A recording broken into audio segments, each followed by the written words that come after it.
Hello everyone, Bulgaria থেকে রাজু বলছিলাম। 2026 September ইনটেকের জন্য কী ধরনের প্রশ্ন করতেছে ইন্টারভিউতে সেটাই বলবো আজকের এই ভিডিওতে। সুতরাং ভিডিওটা খুবই গুরুত্বপূর্ণ।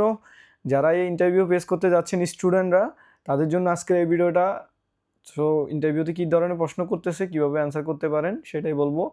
আর সর্বশেষ থাকবে আপনারা কীভাবে আপনারা ডকুমেন্টস প্রিপারেশন করতে পারেন। লাস্টে এইটা নিয়ে একটা ধারণা দিব আপনাদেরকে। চলুন শুরু করা যাক। তো প্রথমত হচ্ছে, আপনি এখন বর্তমানে তো এম্বাসিতে ডকুমেন্ট সাবমিশন নেয় না, বিএফএসের থ্রোতে জমা দিবেন। তো বিএফএসের থ্রোতে যে দিন জমা দিবেন, এর 2 দিন পরে হতে পারে, 3 দিন পরে হতে পারে, বা 5 দিন পরে হতে পারে, 7 দিন পরে হতে পারে আপনার ইন্টারভিউ ডাকবে।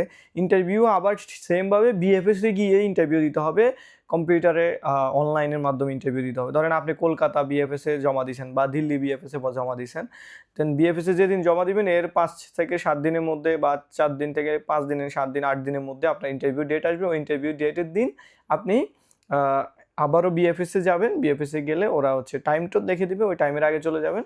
দেন হচ্ছে ওই ডেটের মধ্যে আপনার ইন্টারভিউটা ওরা নিবে। ইন্টারভিউ নেয় হচ্ছে কম্পিউটারের মাধ্যমে। এখন বর্তমান সময়ে ইন্টারভিউ 2 জন লোক থাকে, মানে হচ্ছে অ্যাম্বাসেডর অ্যাসিস্ট্যান্ট সহ 2 জন থাকে, 2 জনে মিলে প্রশ্ন করে। তো কী ধরনের প্রশ্ন করতেছে বর্তমানে, কীভাবে আপনারা প্রিপারেশন নিতে পারেন, বেসিক নলেজগুলো আপনারা নিয়ে নেন। বেসিক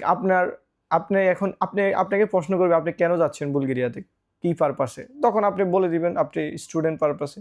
আপনার ইউনিভার্সিটির নাম কি, ইউনিভার্সিটির নাম মনে রাখবেন। আপনার কোন সাবজেক্ট, ওই সাবজেক্টটা মনে রাখবেন। আপনার স্পন্সর কে, স্পন্সরের নামটা মনে রাখবেন। স্পন্সর কী করে ওইটা মনে রাখবেন। এরপরে স্পন্সরের ব্যাংকে কত টাকা আছে, আপনি যে ব্যাংকটা দেখাচ্ছেন ওই ব্যাংকে কত টাকা আছে, আর স্পন্সরের বিজনেস ক্যাটাগরি কী, হ্যাঁ। এরপরে আপনার ফ্যামিলি মেম্বার কয়জন, এই ধরনের প্রশ্ন আপনাদেরকে করবে। তো এই বেসিক প্রশ্নগুলো অবশ্যই আপনারা ভালো মতো প্রিপারেশন নেবেন, যাতে বলতে পারেন। আরেকটা প্রশ্ন খুবই গুরুত্বপূর্ণ, সেটা হচ্ছে why Bulgaria, why you choose Bulgaria, why this university, এইরকম 2-3টা প্রশ্ন করতে পারে, যে why this university, why this subject, why this city, এই ধরনের প্রশ্ন করতে পারে। এইগুলো হচ্ছে আমি এতক্ষণ যা যা বলছি এগুলো হচ্ছে বেসিক কোশ্চেন। আপনি একটা নোট ডাউন করে ফেলেন। আপনার স্পন্সরকে, কোন সাবজেক্ট, কোন ইউনিভার্সিটি, কোন সিটি, আপনার স্পন্সরকে, স্পন্সর কী করে, স্পন্সরের ব্যাঙ্ক অ্যাকাউন্টে কত টাকা আছে, আপনার ফ্যামিলি মেম্বার কতজন, এরপর হচ্ছে আপনি এই ইউনিভার্সিটি কেন চয়েস করছেন, এই সাবজেক্ট কেন চয়েস করছেন, অন্য ইউনিভার্সিটি কেন চয়েস করেন নাই। এই ধরনের এই যে বেসিক কোশ্চেনগুলো, এগুলো একটা প্রিপারেশন নেবেন। আপনার অবশ্যই আপনার কভার লেটার, মোটিভেশন লেটারে আপনার কোশ্চেন মার্ক নিয়ে একটা ধারণা থাকবে, বা সিভি থাকবে, আপনি বর্তমানে কী করতেছেন এটাও থাকবে। আর স্টাডি গ্যাপ যদি কারো হয়ে থাকে, সেক্ষেত্রে স্টাডি গ্যাপটা ফিল আপ করার জন্য কোনো একটা সার্টিফিকেট শো করতে পারেন, কোনো একটা জব শো করতে পারেন এটা করতেছেন।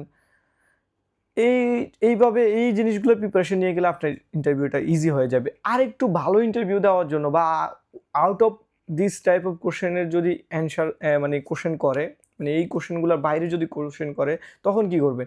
এই কোশ্চেনের বাইরে কী করতে পারে, ও আপনাকে জিজ্ঞেস করে বসতে পারে যে বুলগেরিয়ার 4-5টা সিটির নাম বলো। তো 4-5টা সিটি তো আপনার এমনিই অটোমেটিকলি জানার কথা।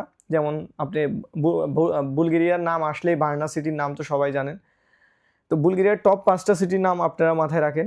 একটা হচ্ছে সোফিয়া, সোফিয়া হচ্ছে টপ 1, হচ্ছে প্রদীপ, প্রদীপ হচ্ছে সেকেন্ড লার্জেস্ট সিটি, আর বার্না হচ্ছে থার্ড, আর চতুর্থে আছে রুসে, আর পঞ্চমে আছে, ফিফথে আছে হচ্ছে আপনার বুর্গা সিটি। এই 5টা সিটির নাম মনে রাখেন, দ্যাটস এনাফ। এরপরে কয়েকটা ইউনিভার্সিটির নাম মনে রাখতে পারেন। যে যদি আপনি জিজ্ঞেস করতে পারে যে অন্য কয়েকটা ইউনিভার্সিটির নাম বলো, তখন আপনি বার্না সিটিতে কয়টা university, Verna economy university, Verna management university, Verna free university, Verna technical university, Verna medical university, অনেকগুলো ইউনিভার্সিটি আছে। সোফিয়া টেকনিক্যাল ইউনিভার্সিটি আছে। এই ধরনের এভাবে আপনার একটা প্রিপারেশন নিয়ে যাবেন। কারণ আপনি শো করতে হবে যে আপনি সেলফ অ্যাপ্লিক্যান্ট, আপনি সব কিছু রিচার্জ করে একটা ইউনিভার্সিটি চয়েস করছেন এবং গিয়ে আসছেন। আর সবসময় একটা ফর্মাল ড্রেস পরে যাবেন, হাসি মুখে কথা বলবেন। আর যদি কোনো প্রশ্ন ওদের না বোঝেন, সেটা আবার কোশ্চেন করবেন। এই ধরনের প্রিপারেশন নিয়ে যান, আপনাদের ইন্টারভিউ অবশ্যই ভালো হবে। তো সর্বশেষ যেটা থাকবে সেটা হচ্ছে, আপনারা জানেন যে মানে হচ্ছে আমরা এখন বর্তমানে বিএফএস এর মাধ্যমে জমা দিতে হচ্ছে, সেই কারণে একটা এম্বাসির সাথে একটা ডিস্টেন্স তৈরি হয়ে গেছে। সো যখন আপনারা ইন্টারভিউ ফেস করবেন, যখন কোশ্চেন করবে, একটু ভালো মতো কেয়ারফুলি থাকবেন যাতে আপনি কোশ্চেনগুলো বোঝেন, এমনকি বুঝে অ্যান্সার করতে পারেন। আর সবগুলো ডকুমেন্টস আগে বিএফএসে সাবমিশন করার চেষ্টা করবেন। এভাবে প্রিপারেশন নিয়ে গেলে আপনাদের ইন্টারভিউতে অনেক ভালো হবে। তো সবার জন্য অনেক অনেক শুভকামনা, আপনারা ইন্টারভিউতে ভালো কিছু করেন। আর এর বাইরেও যদি কোনো ধরনের কোশ্চেন থাকে আপনারা কমেন্ট সেকশনে জানাবেন। আর যারা ইন্টারভিউ ফেস করে ফেলছেন তাদেরকে এক্সট্রা এর বাইরে যদি কোনো কোশ্চেন করে থাকে তারাও কমেন্টসে জানাবেন কী কী কোশ্চেন করছে। তাহলে কী হবে, পরবর্তী স্টুডেন্টগুলোও এই কোশ্চেনগুলোর ওইভাবে প্রিপারেশন নিতে পারবে। তো সবার জন্য শুভকামনা, ভালো থাকবে সবাই। আসসালামু আলাইকুম।